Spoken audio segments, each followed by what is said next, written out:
नमस्कार मित्रों, महाभारत की श्रेष्ठ कथाओं में आपका स्वागत है। मैं हूं डॉक्टर हरिनिवास। चैनल का नाम है संस्कृत साहित्य एवं संस्कृति।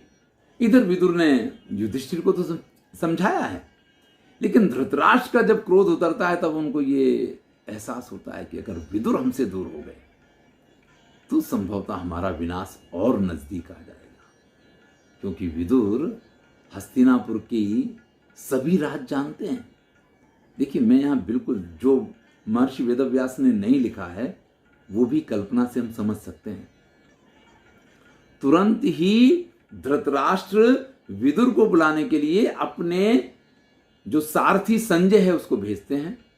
संजय वहीं जहां पांडवों के पास विदुर है वहां पहुंच जाते हैं और वहां जाकर के धृतराष्ट्र का समाचार देते हैं।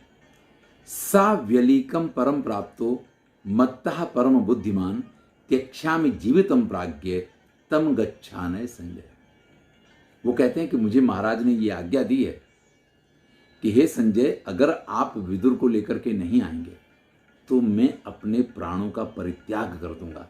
इसलिए हे विदुर जी, मैं आपको लेने के लिए आया हूं और आपको हमारे साथ चलना ही होगा। विदुर को तो ऐसा कुछ मन में था नहीं। एव मुक्तस्तु विदुरो धीमान स्वजन वल्लभा युधिष्ठिरस्यानुमते पुनरायात गजापया। युधिष्ठिर से अनुमति लेकर के और फिर से वो हस्तिनापुर वापस आ गए हैं। हस्तिनापुर आए तो धृतराष्ट्र ने उनसे माफी मांगी है, उनसे ये कहा कि क्रोध में आकर के मैंने ऐसा कह दिया था। तब विदुर कहते हैं, क्षांतमेव मया राजन गुरुर में परमो भवान। अरे, मैं आपको क्षमा करने वाला कौन होता हूं? फिर भी मैंने तो कभी, भाई कोई बुरा माने तो क्षमा करे ना। मैंने पहले ही आपको क्षमा कर दिया है। आप तो हमारे गुरु हैं, आप तो हमारे बड़े हैं, बुजुर्ग हैं। एसो अहम आगता शीघ्र दर्शन परायणा। मुझे जैसे समाचार मिला मैं आपके दर्शन के लिए तुरंत आ गया हूं। देखिए, यहाँ आपको जो दिखाई देता हो, लेकिन मुझे स्पष्ट ये दिखाई देता है कि विदुर अपनी सत्ता से दूर नहीं रह पा रहे हैं, वो अपने मंत्री पद से दूर नहीं रह पा रहे हैं, और इसीलिए वो धृतराष्ट्र के लिए जो कुछ नहीं करने जैसे हैं, ऐसे बहुत सारे कार्य उन्होंने किए और पांडवों के पक्ष में वो निर्णय लेते हैं। पांडवों के पक्ष में वो जो बातें बताते हैं, जो सही बातें हैं, जो योग्य हैं, जो अनुकूल हैं, जो होनी चाहिए थी, वो कभी वो कर ही नहीं पाए।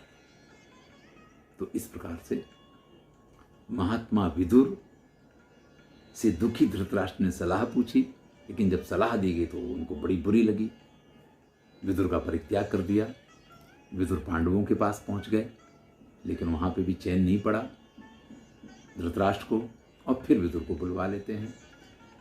विदुर जैसे ही वापस आए हैं, दुर्योधन के मन में जो शांति हो गई थी कि ये जो एक हमारा दुश्मनों का साथ देने वाला मंत्री यहां से चला गया है, अब महाराज को कोई इस प्रकार की सलाह देने वाला नहीं रहेगा, उसको बड़ा बुरा लगा है। और वो तुरंत ही मामा शकुनी, भाई दुशासन और कर्ण के साथ मंत्रणा करता है और उनसे ये कहता है कि ये तो जो गया था वो वापस आ गया है। अब अगर इसने फिर से पिताजी को कुछ समझाया और किसी भी तरीके से पांडव अगर वापस आ गए, विषम उद्बंधनम चैव शस्त्र अग्नि प्रवेशनम करिष्ये नहितान रुद्धान पुनर्दृष्टुम मिहोत्सहे। मैं किसी भी हालत में उन पांडवों को फिर से समृद्ध होकर के यहां आया हुआ नहीं देख सकता हूं।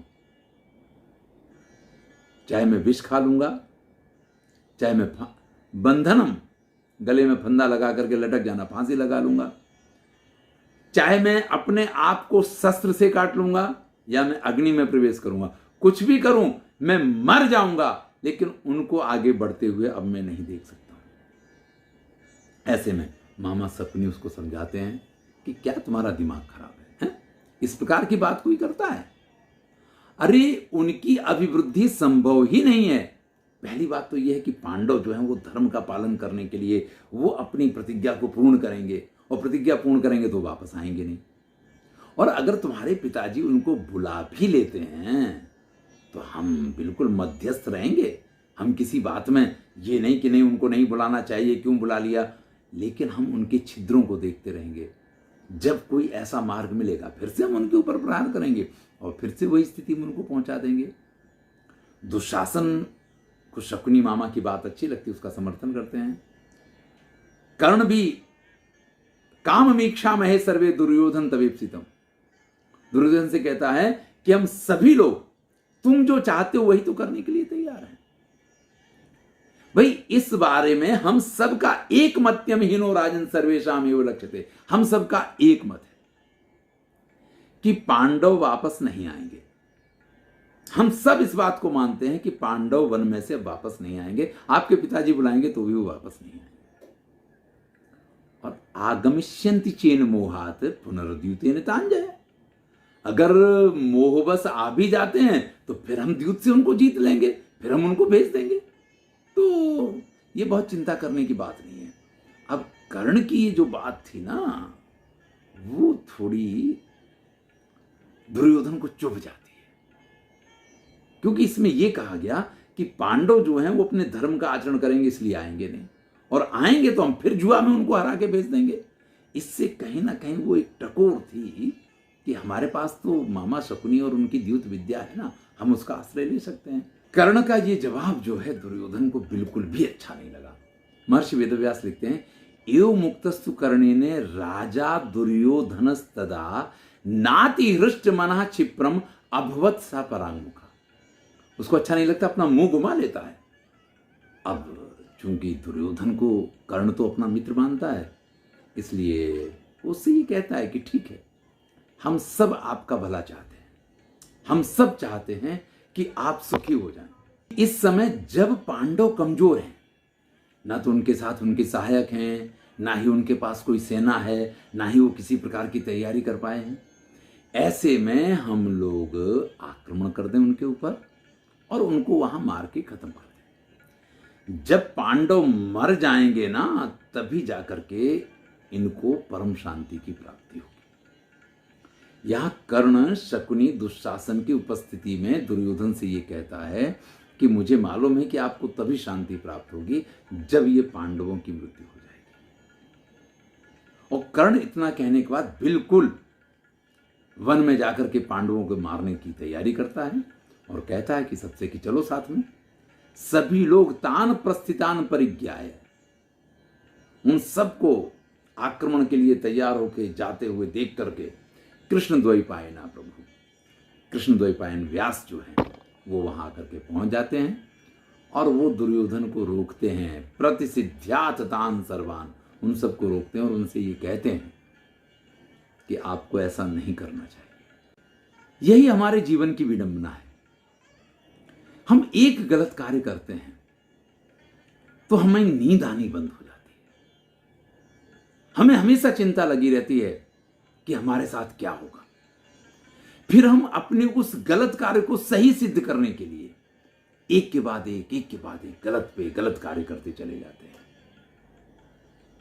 चाहते हम ये हैं कि हमारे पक्ष में सब कुछ अच्छा हो जाए, लेकिन किसी का बुरा करके आज तक कभी किसी का अच्छा नहीं हुआ है।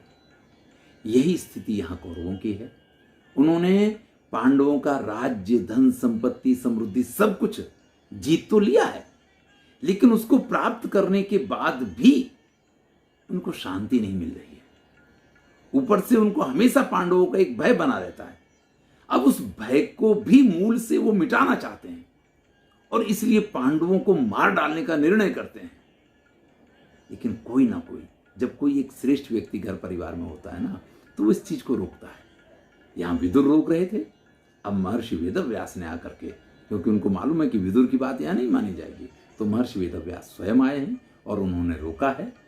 यही एक शुभ पक्ष होता है कि अगर हमारे ऊपर किसी बड़े बुजुर्ग का साया हो जो हमें इन चीज़ों का ज्ञान करवा पाए कि क्या गलत है, और गलत है तो उसको हमें नहीं करना चाहिए, तो ये हमारा एक सौभाग्य होता है। धन्यवाद। इन व्यास जी ने आकर के धृतराष्ट्र से क्या कहा है वो पूरी कथा हम अगली वीडियो में सुनेंगे।